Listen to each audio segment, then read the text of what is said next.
ingin saya sampaikan bahwa beberapa hari yang lalu terjadi peristiwa di Kendal dan diberitakan oleh banyak media dengan versi mereka.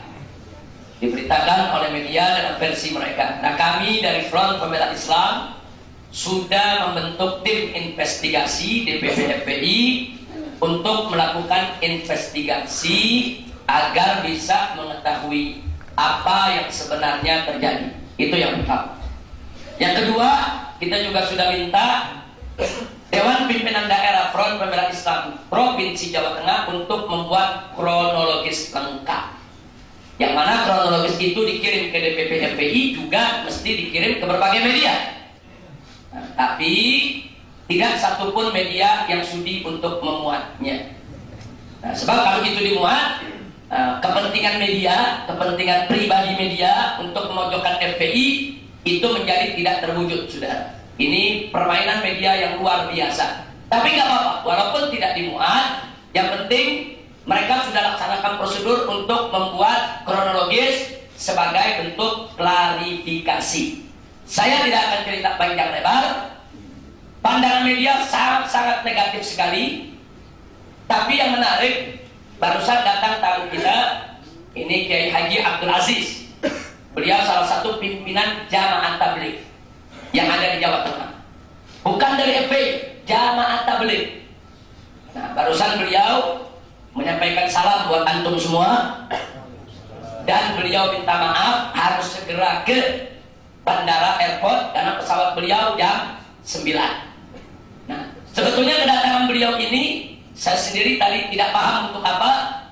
Barusan beliau bicara, beliau menyampaikan bahwa peristiwa Jawa Tengah, tolong DPP FPI jangan mudah menyalahkan FPI Jawa Tengah.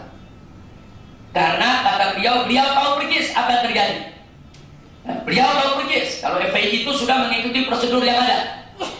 Nah, dan beliau juga sudah ikut turut mendatangi semua instansi pemerintah yang ada di Jawa Tengah untuk mengklarifikasi, menjelaskan apa yang sebenarnya terjadi. Intinya, Kiai Haji Abdul Aziz yang baru saja meninggalkan tempat barusan menyatakan murni bahwa peristiwa Jawa Tengah adalah FPI lawan preman pelacuran, bukan melawan masyarakat. Ini jadi menarik ini. Ada media memberitakan FPI lawan warga. Ada kiai dari Jamaah Tabligh, bukan dari FPI, saudara. Jauh-jauh datang dari Semarang kemari hanya khawatir nanti DPP salah paham dengan DPD, mengambil langkah-langkah tindakan-tindakan administratif. Karena betul, DPP membentuk tim investigasi. Kalau hasil investigasi kami menyatakan ternyata DPD FPI salah, tidak menjalankan sesuai prosedur, kita akan mengambil tindakan. Mulai dari peringatan, pembekuan, sampai kepada pembubaran. Itu sudah aturan standar di FPI. Tapi kalau ternyata mereka sudah mengikuti standar, sudah bagus, FPI sepenuhnya akan mendukung apa yang mereka lakukan. Nah, untuk itu kami menunggu putusan daripada tim investigasi. Nah, baiklah. Tapi dari hasil sementara, kronologis yang dikirim oleh DPD FPI Jawa Tengah menceritakan bahwa pada hari kejadian, sehari sebelum kejadian, bahwa FPI Jawa Tengah melaksanakan buka bersama di Sukorejo, di Masjid Bundaran, sudah. Nah, berdatanganlah FPI dari berbagai tempat ke tempat tersebut. Di antaranya ada satu rombongan terdiri dari 20 laskar FPI yang menuju ke lokasi melewati tempat pelacuran. Ternyata tempat pelacuran itu buka siang bulan Ramadan. Padahal masyarakat di sekitar itu sudah lapor aparat, sudah lapor pemerintah, dan bahkan sudah minta bantuan FPI untuk menutup, saudara. Nah, karena kita percaya kepada aparat, kita pikir aparat sudah tutup. Ini menurut DPD FPI Jawa Tengah. Ternyata begitu liwat masih buka. Ini 20 orang langsung masuk ke lokasi pelacuran. Saudara minta tempat tersebut ditutup. Kadang-kadang 20 orang nekat juga. Nanti mau niru Abdullah ibn Mas'ud yang sendirian, saudara, masuk sarang musuh. Ini 20 orang masuk sarang musuh. Akibatnya apa? 20 orang ini dikejar-kejar oleh preman yang ada di lokasi. Nah, ini jadi supaya kita tahu, saudara. Nah, akhirnya 20 orang ini sebagian luka, menyelamatkan diri, ikut buka bersama, tapi besoknya datang lagi, saudara. Kali ini datang dengan lebih besar lagi, 26 orang. Bukan 2000 orang, 26 orang. Tapi kali ini datang dengan Kapolres. Artinya melapor ke Kapolres, minta ditutup. Kapolres juga turun di lapangan, minta ditutup. Saudara, tidak ada bawa senjata, bukan bawa perang. Setelah nonton, diskusi di lapangan, akhirnya ditutup oleh Kapolres, saudara. Selesai ditutup, 26 orang ini balik. Ternyata baru balik beberapa ratus meter, mereka sudah dikepung oleh ratusan preman dengan berbagai macam senjata tajam. Salah satu mobil sewaan. Supirnya panik, karena bukan laskar FPI, orang lain. Panik, tancap gas. 7 orang ditubruk, sudah. Nah, akhirnya 7 luka, bawa ke rumah sakit, yang 1 meninggal dunia. Preman pun langsung memprovokasi masyarakat bahwa FPI membunuh warga. Nah, ini yang terjadi. Nah, akhirnya mobil-mobil FPI dihancurkan, dirusak, 26 orang melakukan perlawanan, mereka luka, tapi mereka berhasil menyelamatkan diri ke masjid terdekat, bertahan, sampai akhirnya mereka dievakuasi oleh polisi, dan kemudian mereka ditahan sementara oleh polisi, diperiksa sepanjang malam. Akhirnya yang 23 orang dilepas, karena tidak ada kesalahan apapun. Yang 3 orang ditahan, yang 1 yang ditahan itu, ya supir yang nabrak. Jadi pasalnya bukan pasal perang, pasal kecelakaan lalu lintas. Yang 2 lagi ditahan karena kedapatan membawa senjata, walaupun kecil namanya tetap senjata, sudah senjata tajam. Nah, padahal FPI kemana-mana memang sudah tidak diizinkan untuk membawa senjata, tapi karena yang 2 ini kedapatan bawa, yang kedua ditahan. Jadi mereka bertiga masih ditahan sampai saat ini, yang lain sudah pulang. Nah, sebetulnya peristiwanya hanya sebatas itu, tapi sekarang kita lihat di televisi, FPI lawan warga, warga ngamuk, bakar mobil FPI, menghantam 26 laskar FPI, FPI dibenci oleh masyarakat. Tidak satu pun televisi menayangkan bagaimana ratusan preman membawa senjata tajam. Ada? Nggak ada. Jadi laskar FPI yang datang, yang nutup tempat pelacuran, salah, radikal, ekstrim. Tapi preman ratusan yang bawa senjata tajam, nggak apa-apa. Jadi dari sini kita sudah bisa tahu bagaimana dan setingkat apa kelas daripada media kita, saudara. Sebetulnya televisi kita kelasnya sebagaimana sih? Kelas murahan. Media-media kita yang katanya besar-besar itu, saudara, kelas murahan, tidak profesional dan tidak proporsional. Karena media-media tadi punya kepentingan, para wartawan ini hanya membuat senang bos-bosnya yang punya kepentingan, tidak lebih. Makanya jangan salahkan saya kalau sudah lama saya menolak kedatangan wartawan untuk wawancara secara khusus. Saya tolak. Saya tidak pernah terima lagi wartawan sampai hari ini, kecuali kalau wartawan itu berhasil menjegat saya pada event-event tertentu. Kita lagi ke DPR, keluar, kemudian dijegat pada wartawan, 1-2 pertanyaan, masih kita layani. Di luar itu tidak, sudah. Karena percuma, kita bicara 1 jam yang dimuat 5 menit. Kita bicara 2 kalimat dipotong yang dimuat 1/3 kalimat, sudah.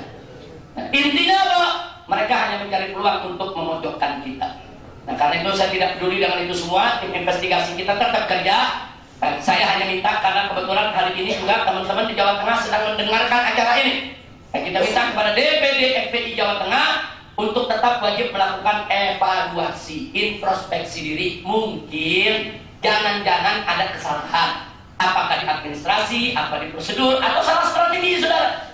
Tadi kan Muhammad bin Mas'ud sendirian bisa bubarin ribuan orang, saudara. Sendirian dia bubarkan musuh, saudara. Dengan apa? Siasat, strategi. Nah, kadang-kadang itu juga mesti lihat evaluasi supaya ke depan tidak terulang lagi, saudara. Pada 26 orang masuk ke lokasi pelacuran, di sana ada ratusan, hampir 1000 preman yang nyari nafkahnya dari tempat pelacuran. Ini sama juga masuk ke sarang di mana mereka akan punya resiko dibunuh. Nah, di sini mesti dilihat apakah strateginya sudah benar atau belum. Apakah strateginya sudah mantap atau tidak? Kami minta DPD FPI Jawa Tengah tetap untuk mengevaluasi, introspeksi diri. Soal benar atau salah dalam amar ma'ruf nahi munkarnya itu persoalan lain. Itu nanti DPP FPI yang akan melakukan penilaian. Kalau mereka benar, akan kita dukung benarnya. Kalau mereka salah, pasti akan ada sanksi. Mulai dari peringatan sampai pembekuan sampai pembubaran, saudara. Mudah-mudahan mereka tidak punya kesalahan di dalam pelanggan daripada ADART FPI. Amin ya rabbal alamin. Nah, kemudian masih soal Kendal, dengan adanya tempat pelacuran yang buka di siang hari bulan Ramadan, berarti pemerintah di Jawa Tengah nggak kerja. Berarti kepolisian setempat tidak kerja. Padahal Bapak Kapolri Jenderal Timur Pradopo sebelum Ramadan sudah memberikan arahan kepada seluruh Kapolda di seluruh provinsi di Indonesia untuk secara proaktif mengamankan dan menjaga kemuliaan bulan Ramadan, untuk secara proaktif memerangi segala bentuk penyakit masyarakat. Kalau bahasa polisi, penyakit masyarakat, disingkat PAKA. Apa itu penyakit masyarakat? Pelacuran, perjudian, minuman keras. Kalau bahasa kita adalah maksiat. Sudah diamanatkan oleh Kapolri.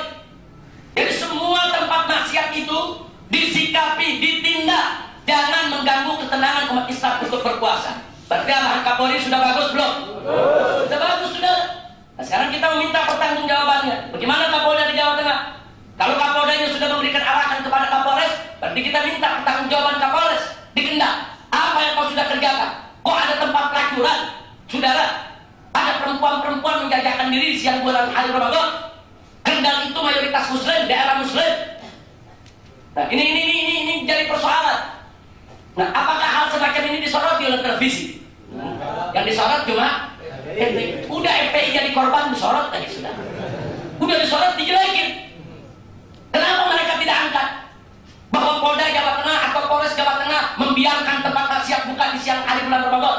Kenapa tidak mereka kritik Pemda di sana yang tidak membuat nyaman dan aman umat Islam yang berpuasa, yaitu di Kendal? Kenapa mereka tidak kritik preman-preman tempat maksiat yang tetap buka, tidak menghormati umat Islam yang sedang berpuasa di bulan Ramadan? Kenapa mereka tidak kritik preman-preman yang membawa senjata tajam? Dan kenapa polisi tidak tangkap mereka? Justru FPI 26 yang ditangkap. Kenapa?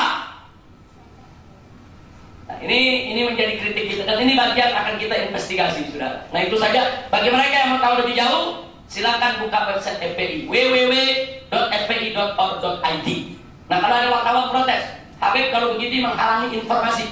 Kalau nggak mau diwawancarai, berarti Habib ini menyembunyikan informasi dari wartawan. Saya tidak pernah menyembunyikan informasi. Anda mau informasi, buka website FPI, selesai.